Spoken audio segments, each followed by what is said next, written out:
ঢাকা বিশ্ববিদ্যালয়ের বার্ষিক অর্থবছর বরাদ্দ থাকে প্রায় 1000 কোটি টাকার মতো। 2026-27 অর্থবছরে এই বরাদ্দ ছিল প্রায় 1000 কোটি টাকা। এই টাকার অধিকাংশ টাকায় বিশ্ববিদ্যালয়ের কর্মচারী কর্মকর্তা, বিশ্ববিদ্যালয়ের শিক্ষক তাদের পেছনে ব্যয় হয় এবং বিশ্ববিদ্যালয়ের যে মূল কাজ গবেষণা করা, নতুন নতুন জ্ঞান উৎপাদন করা এবং শিক্ষার্থীদের মৌলিক যে সংকটগুলো আছে সেগুলো অ্যাড্রেস করা, সেখানে ভর্তুকি দেওয়া, সে কেন্দ্রিক বিশ্ববিদ্যালয়ে কোনো ধরনের ভাবনা নেই।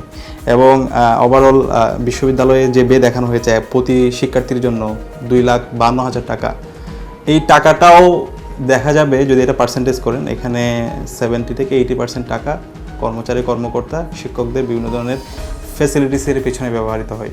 তো সেই জায়গা থেকে আমরা এবছরের যেই বার্ষিক বাজেট অধিবেশন ছিল, সিনিয়র অধিবেশন ছিল, সেখানে আমরা প্রতিবাদ করেছি। আমরা বলেছি শিক্ষার্থীদের মৌলিক অধিকার সেগুলো সুরক্ষা করতে হবে, গবেষণায় বাজেট বাড়াতে হবে এবং বিশ্ববিদ্যালয়ের শিক্ষার্থীদের যে দীর্ঘদিন ধরে যে আবাসন সংকট আছে সেটা দূর করতে হবে।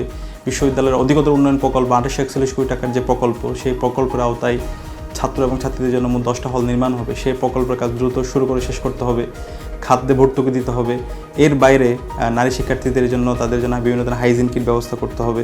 তো সেই প্রস্তাবনাগুলো আমরা দিয়েছি এবং আমরা বলেছি এইখানে বাজেট, সামগ্রিক বাজেট অনেক বাড়ানো দরকার এবং যেই বরাদ্দ আসে সেটার প্রপার ইউটিলাইজেশন হওয়া দরকার।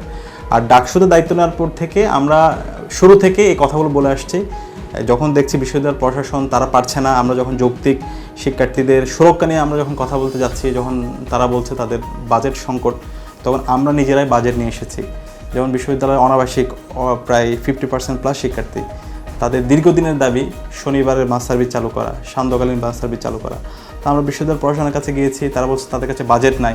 পরবর্তীতে আমরা নিজেরাই 4.5 কোটি টাকার বাজেট নিয়ে এসেছি এবং সেটা ইতিমধ্যে চালু করেছি। নারী শিক্ষার্থীদের দীর্ঘদিনের দাবি তাদের জন্য বাস নিয়ে আসা, সেটার জন্য আমরা নতুন বাস নিয়ে আসছি এবং সেন্ট্রাল ফিল্ডের যে আমূল সংস্কার দরকার সেটার জন্য আমরা 2 কোটি টাকার ফান্ড নিয়ে এসেছি এবং সেন্ট্রাল মসজিদ 65 বছরের সংস্কার হয় নাই, সেটার জন্য আমরা প্রায় 3.5 কোটি টাকার কাজ প্রতিনিয়ত কাজ করছি এবং এর বাইরেও ডাকসুর প্রায় 250-এর অধিক আমরা ইতিমধ্যে কাজ করেছি। প্রত্যেকটা ছাত্র ছাত্রী হলের রিডিং রুমগুলোতে আমরা এসি স্থাপন করছি। তো বিশ্ববিদ্যালয় প্রশাসনের তাদের নন কোঅপারেশন, তাদের প্রপার প্ল্যান না থাকা সত্ত্বেও, আমাদেরকে বিভিন্নভাবে অসহযোগিতা সত্ত্বেও ডাকসুর জায়গা থেকে আমরা আমাদের অ্যালামনাইদেরকে ব্যবহার করে আমরা আমাদের জায়গা থেকে কাজ করছি। একই সাথে বিশ্ববিদ্যালয় প্রশাসনের সিন্ডিকেটের কারণে শিক্ষার্থীদের জন্য যে বাজেট আসে, যে 2,52,000 টাকার কথা বলা হয়েছে, সেই টাকার যেন প্রপারলি ইউটিলাইজেশন হয় সেটার জন্য আমরা কথা বলছি। এবং গবেষণায় যে বাজেট আসে, আপনার যদি দেখেন 24-25 অর্থ বছরে গবেষণায় বাজেট এসেছে আপনার প্রায় 2 কোটি টাকা। সেই 2 কোটি টাকার মধ্যে প্রায় 50 লক্ষ টাকা ল্যাপস হয়ে গেছে। তারা এই টাকাটা ব্যয় করতে পারে না। তারা বারবার বলে আমাদের গবেষণায় বাজেট নাই, একটা বিশ্ববিদ্যালয় এভাবে চলতে পারে না, কিন্তু গবেষণার জন্য যে অল্প বাজেট আসে সেটাও তারা ব্যয় করতে পারে না। তো এই বছর ইউজিসি আর কোনো গবেষণা তারা বরাদ্দ রাখে নাই। তো এইভাবে তো বিশ্ববিদ্যালয় চলতে পারে না। তো আমরা আমাদের জায়গা থেকে কথা বলছি শিক্ষার্থীদের পক্ষ থেকে এবং আমরা আমাদের জায়গা থেকে ডাকসুর পক্ষ থেকে আমরা প্রতিনিয়ত বিভিন্ন ধরনের অ্যালামনাইদের মাধ্যমে, বিভিন্ন রিসোর্সের মাধ্যমে আমরা ফান্ড নিয়ে আসছি এবং শিক্ষার্থীদের অধিকার সুরক্ষার জন্য আমরা কাজ করে যাচ্ছি।